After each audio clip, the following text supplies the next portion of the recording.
10만 대를 맞을 팔자.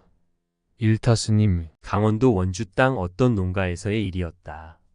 주인 여자가 이제 막 대청에 있는 뒤주에서 저녁거리를 챙겨 들고 내려서려는데 문간에서 똑딱똑딱 목탁을 두드리며 늙은 중이 연부를 외우는 소리가 났다. 여자는 무슨 생각을 했는지 잠깐 쌀바가지를 물끄러미 들여다보다가 그 길로 나와 노승의 바리대에 폭삭 쏟아 부어주는 것이었다. 관세음보살. 고맙다고 고개를 굽혔다 든 노승은 깜짝 놀랐다. 이렇게 곱게 쓸은 쌀을, 그것도 주인 대주와 같이 자실 저녁쌀이었던 모양인데 다시 한번 합장하여 사례를 하고 쳐다보니 주인 여인은 외면하고 돌아서는데 노승은 뭉클하니 가슴에 느끼는 것이 있었다. 나이는 20서너 아름다운 옆모습, 별반 다듬은 대도 없건만 그런대로 모습에서 광이 난다. 그러면서도 어딘지 모르게 검은 안개처럼 수심의 그림자가 서려 있었다. 말씀 여쭙기 황송합니다만 아주머니께서는 남모르는 수심에 쌓여 계신 것 같습니다. 무슨 걱정이라도 있습니까? 말씀 아니하셔도 소승은 소승대로 다소 짐작되는 바가 있어서 말씀드리는 것이 옳시다. 아주머니께서는 결혼하신 지 여러 해가 지났건만 아직 아기가 없으셔서 그 일로 걱정이 되시는 것은 아닌 성쉽습니다. 부부 정리도 그만하면 남 보기에는 의도 좋다고 할 정도입니다. 그렇건만 부군에서 약주만 잡수시면 손찌검을 하시지 않습니까? 그러시지요. 그렇지만 아주머니께서는 정성스럽게 이렇게 곱게 쓸은 쌀로 시주를 해주시기에 말씀드리는 것입니다. 지금 이 길로 집 안팎을 말끔히 치우시고 손에 들고 때릴 만한 것은 말끔히 치워 버리십시오. 그리고 단 한 가지 목화 따서 말리는 다발이 있지 않습니까? 그것을 묶어서 마루 귀퉁이에 세워두시면 다 되는 도리가 있을 것입니다. 부디 잊지 마시고 그리하십시오. 그리하여 부군에 그 매질하는 버릇이 없어지시거든.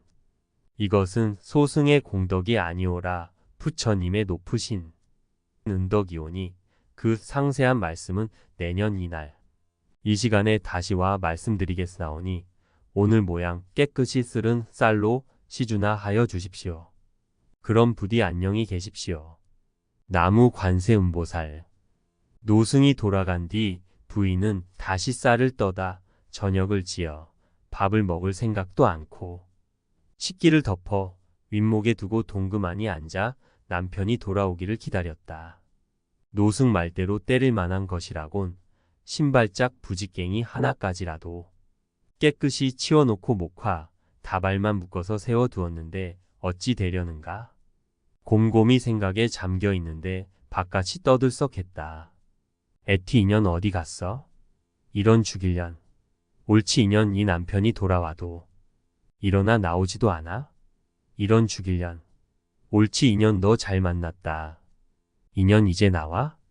어쩌고 하며 때릴 것을 찾는데 손에 집어지는 것이 없다.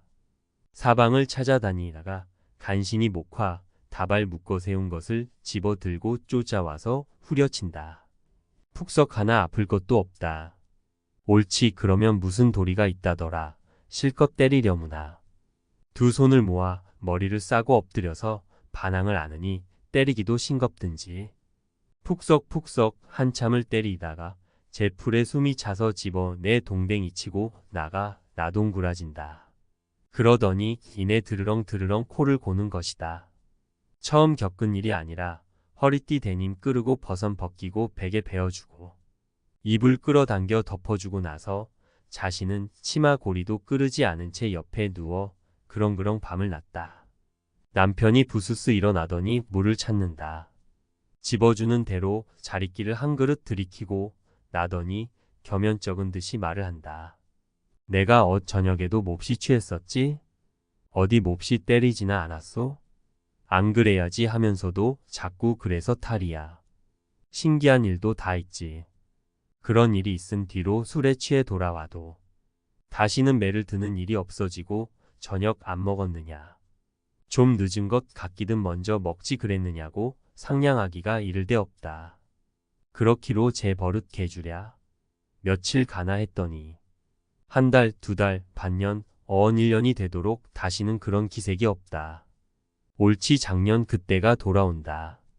쌀을 깨끗이 쓸어서 따로 담아놓고 그 신기한 노승이 다시 찾아오기만을 기다렸다. 또르락 또르락. 아니나 다를까 정말 저녁이 되니까 날짜도 어기지 않고 노승이 찾아왔다. 여자는 반색을 하며 쌀그릇을 들고 한 걸음 한 걸음에 달려나갔다. 감사합니다. 나무 관세음보살. 아이고 아주머니 얼굴에 이제야 환하게 화색이 도시는구먼요. 어떠십니까? 그 뒤론 다시는 손찌검을 하지 않으시지요? 네. 참. 그런데 그게 무슨 방문입니까? 그렇게 여러 해 해오던 버릇이 하루아침에 딱 그치니. 네. 모두 부처님 덕택이올시다. 작년 오늘 입지요. 아주머니께서 그렇게 정성어린 시주를 해주지 않으셨습니까? 얼굴을 뵈니 수심이 가득하셔서 소승이 몰골은 이러해도 조금 내다보는 바가 있음입죠. 그래 가르쳐 드릴까 말까 망설이다가 결국 이렇게 판단을 내린 것입니다. 정성껏 부처님을 위해 받드는 마음이라면 전생의 허물쯤 하루빨리 벗겨드리는 것이 당연하지 아무렴 그것이 부처님의 뜻이니 실은 아주머니께서는 소 모는 사람이셨습니다.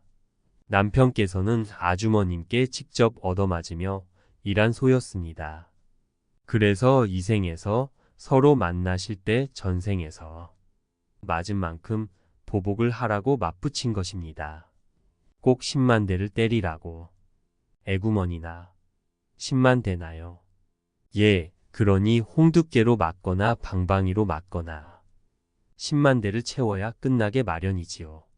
그러니 몸은 약하신데 무시로 그렇게 매를 맞으시면 100이겠어요. 그런데 맞은 회초리 개수가 모두 얼마나 됩니까? 1000개라고 친다면 100번만 맞은 그 회초리 개수가 모두 얼마나 됩니까? 1000개라고 친다면 100번만 맞으면 10만 번 아니겠습니까? 그때까지 맞으신 숫자가 있지 않습니까? 그러니까 그날 약주 잡숫고 때리신 걸로 깨끗이 끝난 것입니다. 그때 만약 시주를 하시는 게 정성이 없으셨다든가 그냥 돌려보내셨다면 오늘까지도 아니 10만 대가 끝날 때까지 방망이로든 부지깽이로든 그 숫자는 채우셔야 되셨을 것입니다. 이 다음에라도 부처님 잘 위하십시오. 나무 관세음보살. 여자는 자기도 모르게 마주 합장을 하며 노승을 전송하였다. 멀어져가는 뒷모습을 한없이 바라보고 섰던 그녀의 눈에서는 두 줄기 눈물이 하염없이 흘러내렸다. 부처님께서도 정업은 면치 못한다고 했다. 이는 이미 정해진 업에 대해서는 죄복을 주는 권능이 상대방에게 있기 때문에 한번 결정된 업은 면할 도리가 없이 받게 된다는 뜻이다. 그러나 위의 이야기는 이미 정해진 업은 몇 년, 아니 평생 맞을 매를 한꺼번에 맞아 과보를 면한 것이다. 불보살들은 여러 생에 받을 과보라도 단생에 줄여서 받는다고 한다. 3생을 거쳐 받아야 할 업보를 3년 만에 모두 받고 고려 문종 넷째 왕자로 태어난 대각국사의 이야기는 유명하다. 고려의 대각국사 의천스님은 1055년 9월 28일 고려 제11대 임금 문종과 인해 왕후 사이에서 넷째 왕자로 태어난 분이다.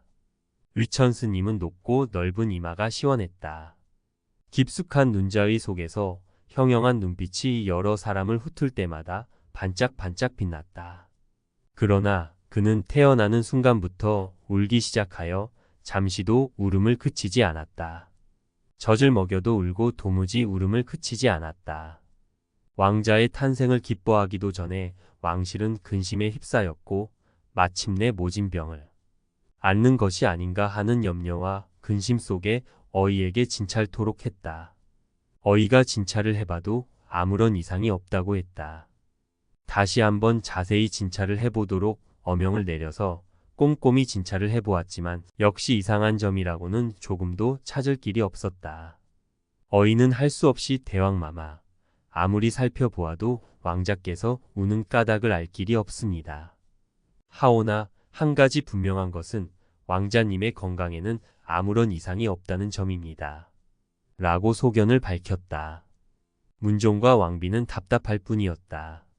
그런데 이상하게도 멀리서 은은하게 들려오는 목탁 소리를 듣기만 하면 왕자가 울음을 딱 그치는 것이었다. 이를 이상하게 여기고 문종은 이것은 예사실이 아니다. 저 목탁 소리가 나는 곳을 찾아가 보도록 하라고 명을 내렸다. 이에 두 관리는 목탁 소리가 들려오는 서쪽을 향해 길을 떠났고 서해 바닷가에 이르자 배를 타고 계속 서쪽으로 나아가 항주의 경호에 이르렀다. 그 호숫가에 이르자 절이라고도 할 수 없는 조그마한 암자에서 목탁 소리가 들려오고 있는 것이었다. 두 관리는 목탁을 치며 연부라는 스님에게 찾아온 까닭을 설명하고 고려로 함께 가서 왕자의 병을 고쳐달라고 간청했다. 그 스님은 그것 참 이상한 일이오. 어디 함께 가봅시다. 하고는 고려로 와서 왕자를 만나보았다. 그래도 왕자는 울음을 그치지 않았다. 이윽고 스님이 왕자를 물끄러미 내려다보다가 갑자기 두 손을 모으고 정중히 절을 했다. 그런데 이게 웬일인가? 그렇게 울던 왕자가 울음을 뚝 그치는 것이 아닌가? 아니 방긋방긋 웃기까지 하는 것이었다. 이에 문종이 스님에게 고맙다고 치하를 하면서 한 가지 걱정이 더 있다고 했다. 그 걱정은 왕자로 태어난 이후로 아직까지 왼손을 펴지 않고 있다는 것이다. 억지로 펴보기도 했으나 도무지 펴지지가 않는다는 것이다. 이 말을 들은 스님이 그럼 소승이 한번 해보겠습니다. 하고는 천천히 왕자에게 다가가서 살며시 왕자의 왼손을 잡고 몇 번 쓰다듬었다. 그러자 왕자가 꽉 쥔 손을 활짝 펼쳤다. 그런데 활짝 펼친 조그마한 손에 불무령이라는 세 글자가 뚜렷이 새겨져 있는 것이었다. 이 글을 보고 중국에서 온 스님이 갑자기 왕자 앞에 꿇어앉아 흐느껴 울기 시작했다. 스님, 우리 스님, 여기서 이렇게 뵐 줄은 꿈에도 몰랐습니다. 하고 소리를 치며 울기 시작했다. 한참 울고 난 스님은 갑작스런 이 광경에 의아해하는 문종을 보며 말했다. 참으로 기이한 인연입니다. 저의 스승님께서 환생하시어 이 나라의 왕자님이 되셨으니 그 말이 무슨 말이오? 저에게는 존경하고 따르던 스님 한 분이 계셨습니다. 그분은 본래 가마를 메고 다니던 가마꾼이었습니다. 그런데 워낙 검소하여 번 돈의 일부를 쓰고 나머지는 반드시 우물에 던져 저축을 했습니다. 몇십 년이 지나자 우물은 돈으로 가득 차게 되었고 평소 불교를 숭상하던 그분은 경호 호숫가에 절을 짓고 스님이 되었습니다. 그분의 덕이 높고 불심이 아주 깊어 주위 사람들의 존경을 한 몸에 받았으며 저도 그분을 흠모하여 제자가 되었습니다. 그런데 정말 알 수 없는 일이 잇따라 일어났습니다. 스님은 절을 짓고 목탁을 두드리며 기도 정진만 하였는데 이상하게도 1년이 지나자 앉은뱅이가 되었고 2년이 되어 장님이 되어 버렸습니다. 그리고 3년째 되는 어느 날 벼락을 맞고 돌아가셨습니다. 그때 저는 너무도 기가 막혔습니다. 그래서 저는 불심이 깊고 연불과 기도 정진을 열심히 하신 스승님을 이토록 허무하게 보내다니. 과연 부처님의 영험은 있는 것인가? 부처님의 영험이 없는 것이 아닌가? 하며 깊은 회의에 빠졌습니다. 저는 도저히 허무한 마음을 누를 길이 없어 은사 스님 왼쪽 손바닥에 부처님은 영험이 없다는 부처불자, 없을무, 영험스러울 영인, 불무령이라는 세 글자를 새긴 뒤 장례식을 치렀습니다. 스님은 자신도 모르게 흐르는 눈물을 훔치며 그 후에도 저는 은사 스님에 대한 마음을 지울 길이 없어 날마다 그분이 생전에 쓰시던 목탁을 두드리면서 명복을 빌고 있었습니다. 그런데 우리 은사 스님이 이렇게 바다 건너 고려 땅에서 왕자의 몸으로 환생할 줄이야. 이제야 부처님의 참뜻을 알 것만 같습니다. 이러한 사연을 들은 문종은 몹시 감탄하며 불부령이 아니라 있을 유자 불유령이구려. 그 스님이 갖가지 어려움을 한꺼번에 받을 수 있었던 것이야말로 부처님의 영험이 아니고 무엇이겠소. 과거, 현재, 미래 3생을 거쳐 받아야 할 전생의 죄값을 3년 만에 모두 받았으니 이제 왕자가 모든 죄를 씻고 태어났으니 틀림없이 이 세상을 위해 큰일을 하게 될 것이오. 라고 했다. 이렇게 문종의 예언처럼 왕자는 뒷날 출가하여 남달리 불도를 닦아 마침내 대각국사 의천 스님이 되었으며 천태종을 세워 고려 새로운 불교를 꽃 피운 역사적인 인물이 된 것이다. 업이란 몸과 입과 뜻으로 짓게 되는 선악의 행위를 말한다. 사람뿐만 아니라 태어난 모든 것은 살아가기 시작하면서 업을 짓게 된다. 그 업을 어떻게 짓느냐에 따라 선도와 악도가 결정된다. 소태산 대종사는 제자들에게 말했다. 정업은 부처님 능력으로도 없애지는 못하지만 여러 생에 받을 과보를 단생에 줄여 받을 수는 있다. 정업은 받는 시기에 따라 세 가지가 있다. 현세에 짓고 현세에 받게 되는 수년업과 현세에 짓고 내세에 받게 되는 순생업, 그리고 현세에 짓고 내세 또는 내내셋에 받게 되는 순후업으로 구분된다. 우리들에게 주어진 여러 가지 환경, 곧 연이 어려운 상황에 놓여 있을지라도 우리의 마음가짐과 자세, 곧 굳건한 인으로 열심히 노력하면 또다시 좋은 결실을 거둘 수 있는 것이다. 좋은 현실 속에서도 교만하지 않고 나쁜 현실 속에서도 좌절하지 않는 사람, 그 사람이야말로 인연법을 따르는 참 불자이다.